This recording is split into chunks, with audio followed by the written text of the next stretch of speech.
Peaky Blinders ormai la conosciamo da anni, serie TV britannica ideata da Steven Knight che segue la scalata nella società londinese degli anni 20 e 30 della famiglia Shelby, caratterizzata fin dagli esordi da un'altissima qualità tecnica ed un'inconfondibile estetica, peculiarità che troviamo ai massimi livelli anche in questa sesta stagione. Veniamo accolti ed accompagnati durante l'intero arco di questi 6 ultimi episodi dalla tipica fotografia dai toni freddi, dalle splendide prove attoriali da parte di tutti gli interpreti, ma soprattutto da una regia elegante e raffinata, quasi solenne in alcune sequenze. Se da questo punto di vista la serie offre certezze facilmente prevedibili, assistiamo invece ad un'inversione di tendenze per quanto riguarda la narrazione. Le precedenti stagioni si articolavano tutte intorno ad un semplice ed efficace schema. La famiglia Shelby si imbatteva in un oppositore / nemico da affrontare che alla fine veniva puntualmente sconfitto, grazie soprattutto alle strategie di Tommy. Questo pattern era andato avanti senza intoppi fino alla quinta stagione, dove per la prima volta il piano del leader dei Peaky Blinders era stato sventato e Mosley aveva vinto. Che fosse finalmente giunto l'uomo che non si può battere, come dichiarato dallo stesso Tommy sul finire dell'ultimo episodio. La sesta stagione comincia esattamente dove la precedente si era interrotta,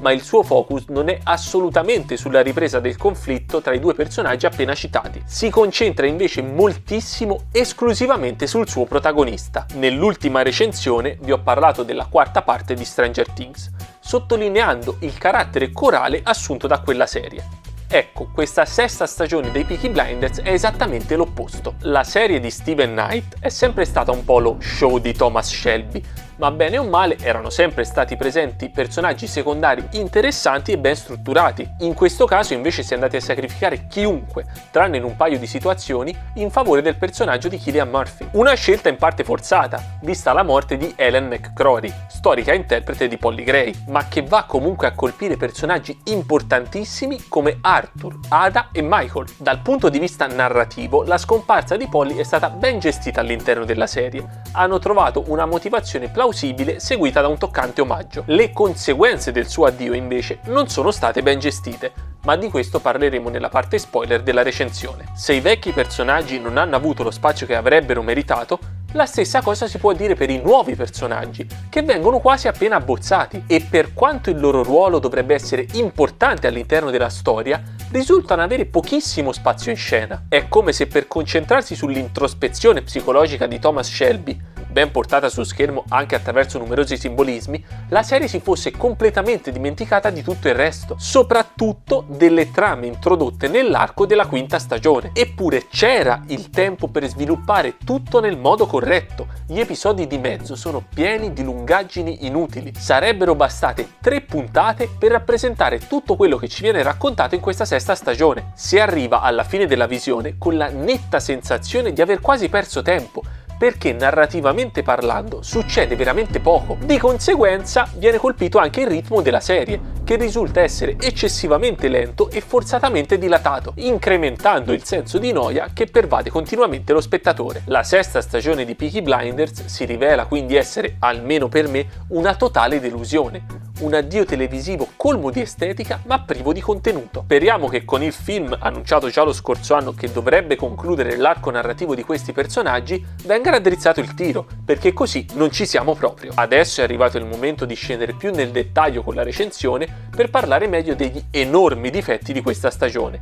Quindi, se non avete ancora terminato la serie, vi consiglio di non proseguire con la visione del video. Gli spoiler cominciano tra 3, 2, 1, per ovvi motivi non potevo parlarne nella parte no spoiler, ma l'intera sesta stagione non è nient'altro che un'enorme preparazione alla morte di Thomas Shelby, morte che in un certo senso arriva verso la fine dell'ultimo episodio. Quello a cui assistiamo sono quindi le conseguenze delle azioni di Tommy accumulate nel corso degli anni e la sua reazione alla scomparsa di Polly. L'analisi introspettiva di questo personaggio è per la maggior parte del tempo, escluse numerose lungaggini nella parte centrale, ben portata su schermo, soprattutto grazie a simbolismi dal significato veramente devastante, come la perdita della figlia Ruby per colpa della tubercolosi, malattia che viene metaforicamente associata alla maledizione dello zaffiro blu, simbolo dell'avidità e di tutto il male causato per il potere. come se le azioni del leader dei Peaky Blinders presentassero il loro salatissimo conto colpendo la figlia. In seguito alla scoperta del tubercoloma ci viene poi mostrato il lascito di Tommy alla famiglia, la divisione dell'eredità e dei compiti, fino a culminare con la distruzione della sua casa, simbolo di tutte le ricchezze accumulate. Sul finale abbiamo la morte metaforica di Thomas. Dopo aver scoperto l'inganno di Mosley, risparmia il dottore che gli aveva mentito e successivamente trova il suo carro immerso nelle fiamme, scena che si ricollega a quella dei funerali gitani di Polly e Ruby. Il vecchio Thomas Shelby non esiste più, è morto, lasciando il posto ad un nuovo Tommy, rinascita rappresentata dal cavallo bianco sul quale si allontana, sequenza che si contrappone alla prima entrata in scena di questo personaggio nella serie in groppa ad un cavallo nero. Perfetta chiusura del cerchio. Adesso Tommy non è più un uomo colmo di rancori devastato dai sensi di colpa, non è più portatore di morte, è libero dal peso del suo impero che è già stato tramandato, è in pace, ha deposto le armi, armistizio portato simbolicamente dal rintocco dell'11ª ora, esattamente come quello che pose fine alla Prima Guerra Mondiale l'11 novembre del 1918. Sono questi piccoli dettagli che hanno sempre fatto grande la serie di Peaky Blinders. Nella scrittura nulla è lasciato al caso. Ad esempio, anche la canzone cantata dal capitano Swing a casa di Tommy è la stessa che Grace aveva cantato per lui nel secondo episodio della prima stagione. Precedentemente stava ad indicare come lei fosse la traditrice, visto che lavorava per la polizia.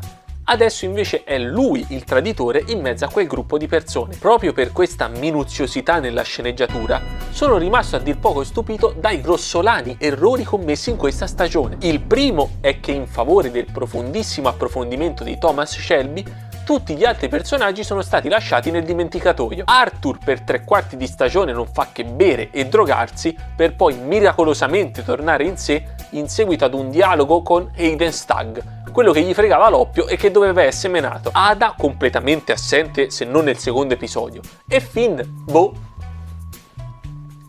perché c'era Finn, ma soprattutto Mosley, che era praticamente stato il fulcro della quinta stagione. In queste ultime 6 puntate si limita a qualche battuta dove dice che Mo si cambia il mondo e a portarsi a letto Gina. Fine. È molto più importante sua moglie come personaggio, e va bene che magari far morire Mosley sarebbe stata forse una licenza poetica troppo grande, visto che nella realtà questo personaggio ha vissuto fino al 1980, ma almeno potevano far riprendere lo scontro tra lui e Tommy in altri modi. E ad essere sacrificati non sono stati solo i vecchi personaggi, anche i nuovi non hanno avuto destino migliore. Tutto ciò che fa il nuovo villain della stagione, zio Jack, che dovrebbe essere una sorta di Thomas Shelby in versione americana, è stare seduto insieme a Mosley e pure lui sbandierare che mo qui si cambia il mondo.